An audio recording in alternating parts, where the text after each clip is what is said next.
డెఫినెట్గా ఈ ఇయర్లో జాబ్ క్రాక్ చేయాలనుకునే వాళ్ళు అసలు ఫాలో అవ్వాల్సిన రూల్స్ ఏంటి అండ్ మ్యాండేటరీగా వాళ్ళు తెలుసుకోవాల్సిన హార్డ్ ట్రూత్ ఏంటి అంటారు అసలు? సో జనరల్గా ఫ్రెషర్స్కి ఎగ్జామ్స్ అంటే గనక మ్యాక్సిమం టెక్నికల్ రౌండ్స్ అన్ని ఇప్పుడు ఆన్లైన్లో జరుగుతున్నాయి.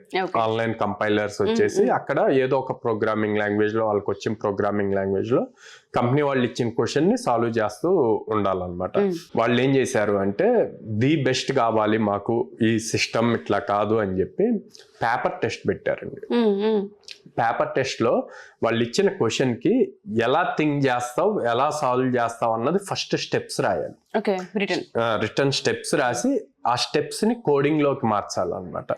సో వాళ్ళు ఏం చెప్పారంటే మాకు అల్టిమేట్ ఫైనల్ ఆన్సర్ రాకపోయినా పర్లేదు, మీ process and thinking process, clarity of statement, ఇచ్చిన స్టేట్మెంట్ని అర్థం చేసుకునే క్లారిటీ గనక క్లియర్గా మాకు ఆడ విజిబుల్ అయితే వీళ్ళు హైర్ యూ అని చెప్పారనమాట.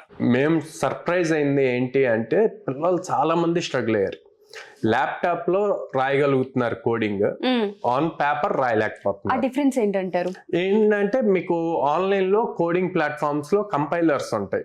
సో రాస్తూ ఉంటే ఆటోమేటిక్ సజెషన్స్ వస్తూ ఉంటాయి. సో దాంతో వీళ్ళకి ఆ థాట్ వచ్చేస్తూ ఉంటుంది. ఇక్కడ పేపర్ మీద రాయటం అనేసరికి అది చాలా డిఫరెంట్ ఉంటది అనమాట. స్క్రీన్ మీద వాళ్ళు టైప్ చేయగలిగింది పేపర్ లో రాయలేకపోతున్నారు అనమాట.